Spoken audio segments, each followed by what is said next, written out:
Aujourd'hui, nous allons parler de la différence entre obstacles et meubles dans la préparation de la carte de l'appartement dans l'application du robot.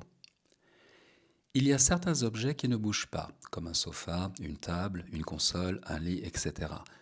Pour le robot, ce sont des meubles. Mais d'autres bougent, chaises, ventilateurs, table à repasser, corbeille à linge, etc. Pour le robot, ce sont des obstacles. Avant d'établir la carte de l'appartement, il est essentiel de tout bien ranger, voire enlever ce qui n'est pas toujours au même endroit.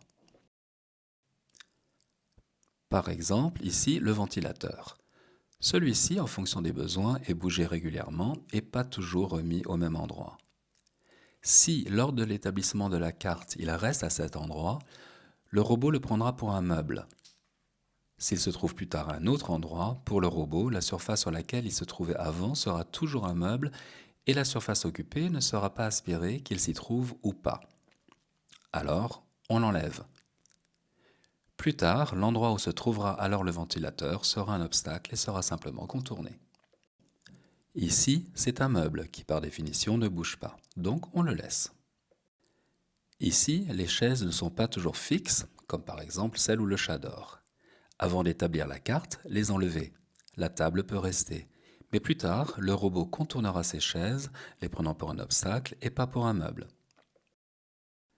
Idem avec les tables de chevet. Elles sont sur roues et sont déplaçables, alors on fait place libre. Ici, le carton et la bassine sont là temporairement, normalement. Les enlever avant d'établir la carte, sinon ils seront considérés comme un meuble. Voilà les différences qui amènent parfois à l'incompréhension des deux termes pour le robot. L'application MyCobalt permet d'établir une carte rapide. Le robot se déplace de pièce en pièce, scanne le tout rapidement et dessine une carte. J'ai remarqué qu'en fonction des meubles, par exemple une bibliothèque, un sofa, certains endroits ne sont pas correctement cartographiés. Le plus simple est de ranger parfaitement l'appartement et le dégager de tout ce qui ne s'y trouve pas de manière permanente, de faire un nettoyage et d'utiliser la carte de nettoyage comme plan d'appartement. Alors, on pourra établir des pièces, dessiner des zones de non-passage, etc.